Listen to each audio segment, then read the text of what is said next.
tal, amigos? Bienvenidos a otro videoblog de aire acondicionado.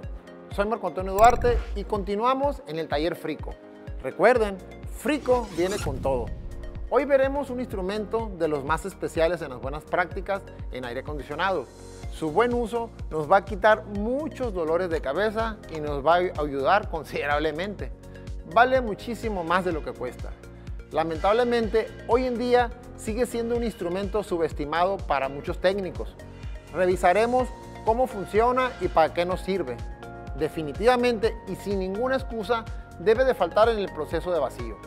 Vamos a analizar además cómo ajustarlo para una óptima medición y su funcionamiento. No te lo pierdas. Acompáñanos.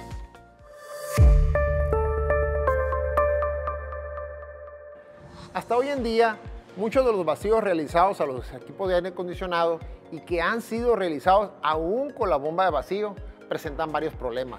El principal es que el cliente se queja de que el equipo no le enfría adecuadamente, solicita el apoyo técnico, el técnico acude y el diagnóstico es: todo está bien, el equipo tiene su carga refrigerante, no hay fugas, el equipo está limpio, etcétera, etcétera. Sin embargo, y sin saberlo, aun cuando utilizó la bomba de vacío, es posible que exista humedad en el sistema del equipo, más aún cuando hizo un barrido de refrigerante o peor, cuando no se utilizó la bomba. Pero, ¿qué es lo que está pasando?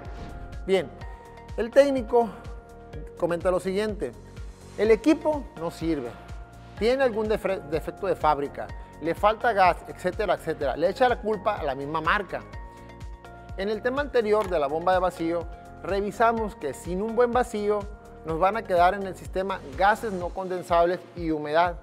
Todo un dolor de cabeza para el equipo, para el cliente y para el mismo técnico. Las consecuencias son terribles y las revisaremos más adelante.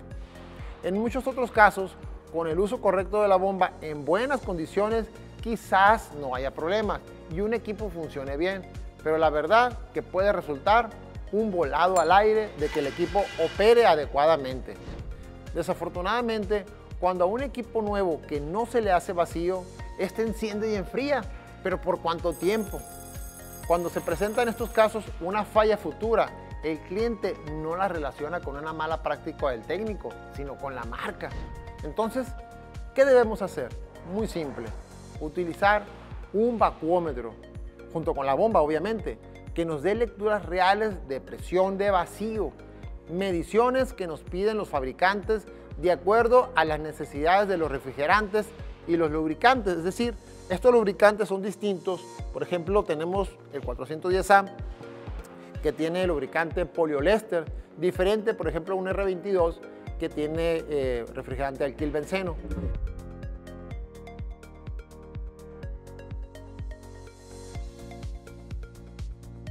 Bien, pasemos a revisar qué es un vacuómetro.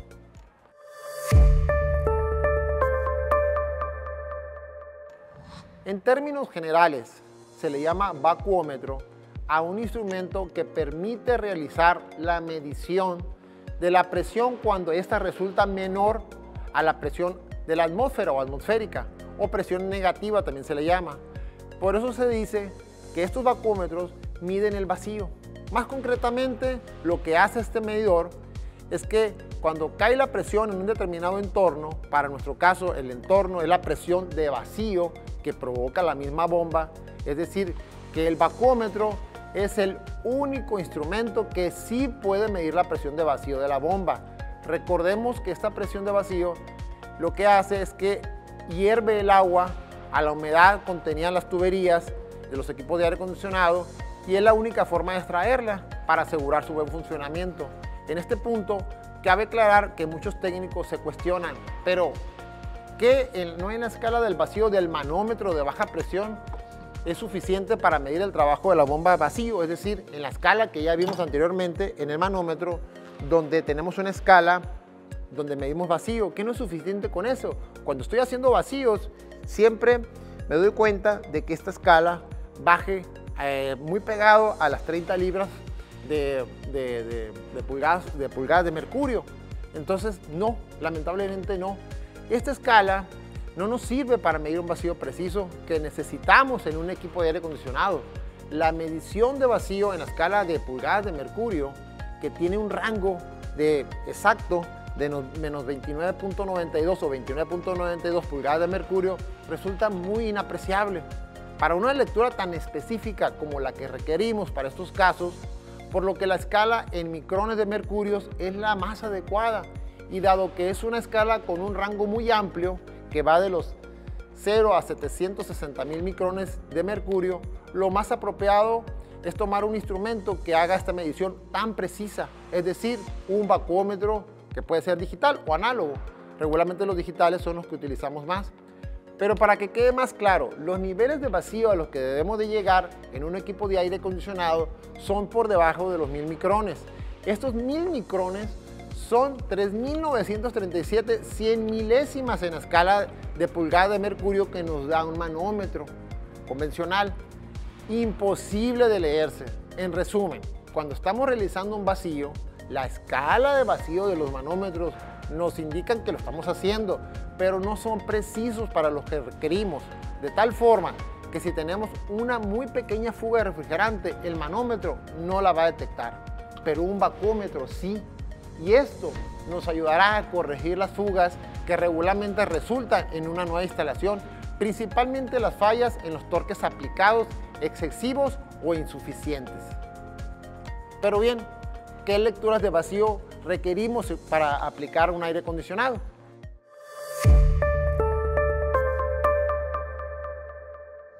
En aire acondicionado y refrigeración, los refrigerantes van acompañados de un aceite que les sirven de lubricante. Alguna de sus funciones es minimizar el desgaste y reducir la fricción, entre otras funciones. Hoy en día, en México se manejan equipos con aire acondicionado con el 410A, el cual tiene nulo efecto a la capa de ozono. Este refrigerante, en comparación con el benceno, es muy higroscópico. Ojo con esto, se vuelve húmedo muy rápidamente, por lo cual debemos de estar conscientes que no podemos darnos el lujo de realizar un mal vacío, mucho menos no utilizar el bacómetro. Un vacío sin bacómetro es sinónimo de hacer un vacío casi a ciegas. Para refrigerantes con alquilbenceno, el vacío mínimo son 500 micrones. Para refrigerantes con poliéster son 250. Bien, pasemos a ver cómo se utiliza el bacómetro.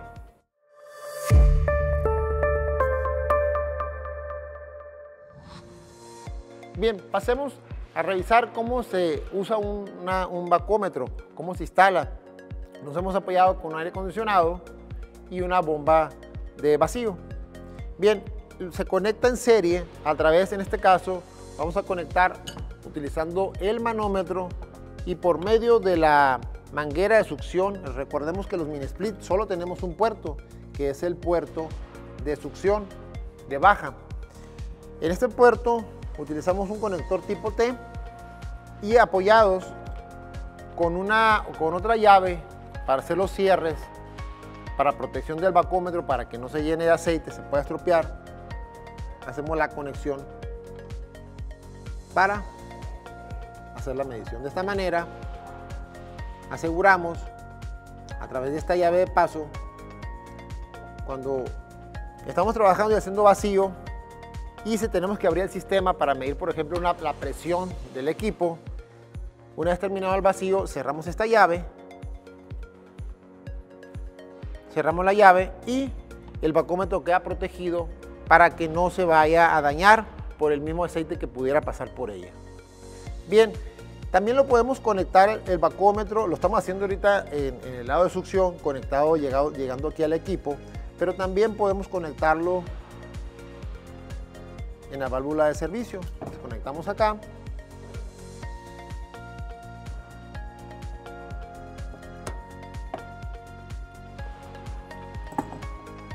La manguera de baja presión, el único puerto de succión que tenemos en un mini split, lo conectamos directamente.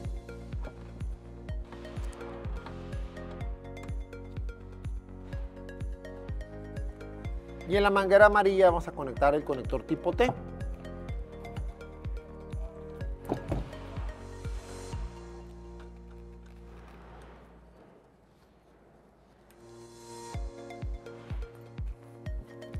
la manguera de servicio y el bacómetro con su respectiva llave.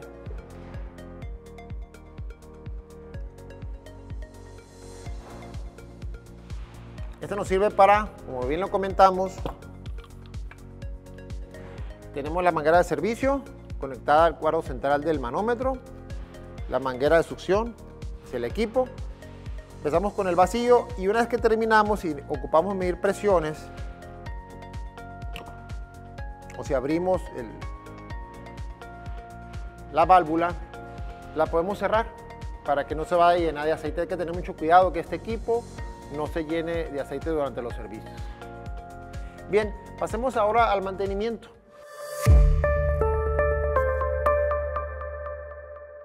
El mantenimiento del manómetro, ¿qué debemos de hacer para cuidarlo? Bien, para que el manómetro haga una medición correcta y que sea confiable, debe de estar en buenas condiciones el bacómetro, obviamente.